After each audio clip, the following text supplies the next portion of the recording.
My name is Mike. I'm at Highland Hill Farm, and this is OKame Cherry right here. We're going to prune it. Planted this in the spring. This is our first 1 year in the ground, and now we need to do some work on it to make it a little bit better of a plant for sale. First thing we're going to notice is that there's a lot of branching, but not a really defined center to it, and that's not what we want. We want to have a more defined center than what it is right now.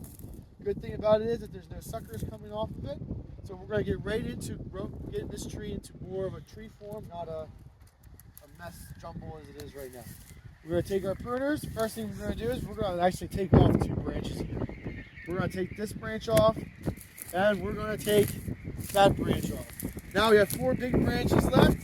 This, to me, looks like the center. If we don't work on it, this center will be lost. It looks like this will outcompete it. And we really want to knock this back hard so that that's not going to be competing with that. Same thing with this one. We'll knock that back hard. Now notice every time that I prune, the branch that I leave is heading away from the trunk of this, so that when this plant is growing, this flushes out, this can get all the sunlight it needs from all the way around and grow up, and then when this flushes out, it's going to kind of point away from the trunk of the tree that we're trying to establish to it. And I think I'm just going to let that go.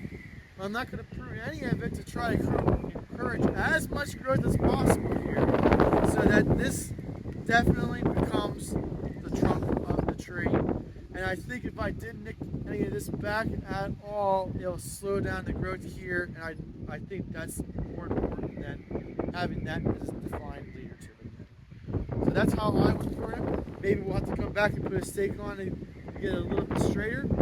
That's OKame Cherry. I have some big ones ready at Highland Hill Farm.